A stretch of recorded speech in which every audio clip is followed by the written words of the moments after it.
Hey kids, this is Ivan. How you doing? Doing another video response to Chalice and Chains. He asked a really interesting question, something I've talked about in the past.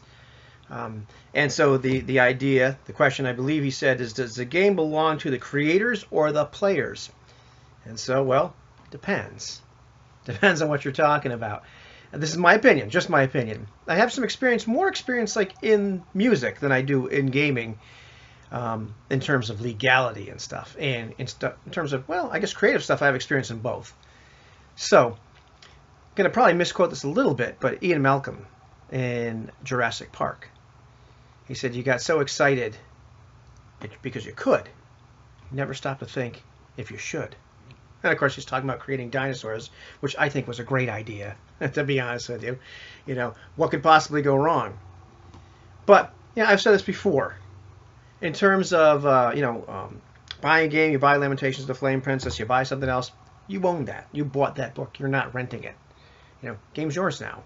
Do with it what you will. If you're going to try to sell something based on that game, or you buy a setting and you alter it, well, you don't necessarily get to then make money off that, because it's still the intellectual property of the person that wrote it. This is still intellectual property of James Edward Radji. This here is still the intellectual property of Jeff Combos. You can, for example, get licensed to use the Ubiquity system and create your own game with it to sell. Jeff, they have to approve it, so you get licensed if you're going to sell it. And I believe part of the deal is, after they approve it, well, you can add stuff to the Ubiquity system mechanically. You can't take anything away from it mechanically. That's part of the gig there. But if I decide I want to run some other kind of genre, let's say I want to run Farscape, I'm looking at it, in my bookcase here, using Ubiquity system for my own home use, I can do that. I bought books with a system in it. I now own that, in my head. I know how to do that. I can use it for something else. I can tell you if you're playing like white box D&D and you're not house ruling it and changing, you're doing something wrong. But you can feel free to alter the rules, alter anything you want to for your own use. That's okay. I played in a lot of bands, and I've never actually been shut down for this. I know people that have, and there are people that go around from record companies every once in a while, and they'll check some of the more popular clubs. And if a cover band is playing a song that they represent, an artist they represent, or a record company they represent, they will stop you. They will fine you for playing that song, because you don't have the rights to it. You haven't bought the rights, or you haven't rented the rights to play that song. It's I've never had it happen to me, thankfully, because I've played a lot of people's songs. But I've heard of that happening. But it's generally more, in terms of like you're gonna record this and cover it. And usually people are pretty thrilled that you do that, and you pay them some certain amount of money or what have you. And I tell you, there's a ton of great songs out there that other people have recorded and done great stuff with. Go check out. If you Google and look for Dancing Queen and Mr. Big, you will find a pretty cool acoustic guitar duo by two guys playing Dancing Queen like you've never heard it before. And people do all kinds of great stuff with other people's songs, because it's out there. You've heard it. It's kind of yours. But should you change things? Depends. There's a couple. I can think of all kinds of positives to changing games. Any kind of OSR game, alter the rules once you understand how it works. Something like Ubiquity, like Hollow Earth Expedition, I would not change, because I believe the system works pretty darn well. And I'm much more comfortable with Ubiquity than I was a while ago, so I believe I understand more of how it works, but I believe it works pretty darn good. It's a really solid core mechanic, so I wouldn't mess with it.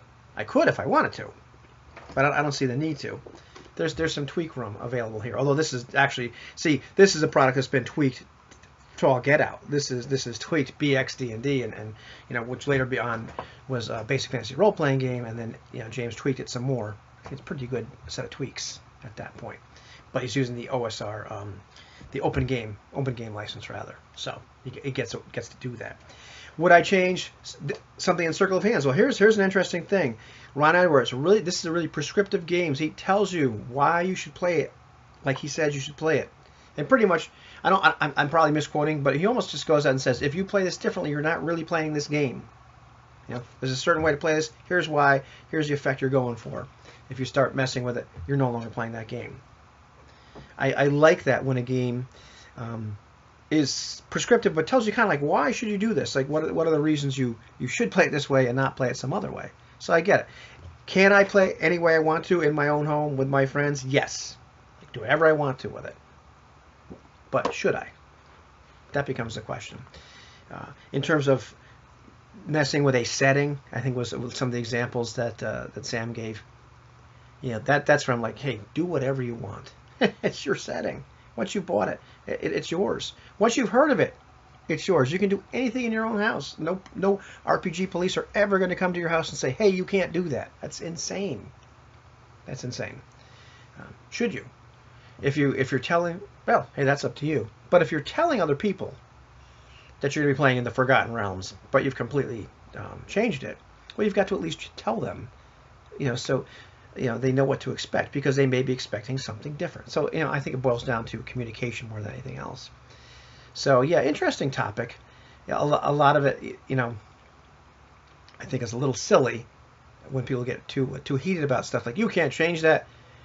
But a lot of times what it really boils down to is you have to be careful not to misrepresent what you're doing when you're inviting other people to a game with you. When you're saying, hey, we're going to play Circle of Hands, I'm expecting to play Circle of Hands the way it's written. If you're going to say, hey, we're going to play All for One or Hollowworth Expedition, I'm expecting to play that game as it's written, not to play a bunch of tweaks. If you're going to tweak it, tell me ahead of time. Let me know if you're house ruling it or have done something crazy with it, so I get to decide, do I want to participate in this or not? So, I guess it took me a long time to get to the point here, but a lot of it boils down to, like, don't misrepresent what you're doing. Don't misrepresent when you're saying, we're going to go play Broken Rooms, and I find out we're playing some kind of D20 version of Broken Rooms. So I'm like, okay, well, that's not really what I signed up for. So, yeah, you own the game, players own the game, but I think in terms of the game experience, all the players own the game experience. They all have to kind of be on board. If you're going to change things, everybody has to at least know, so that way they can make an informed decision, do they want to participate or not.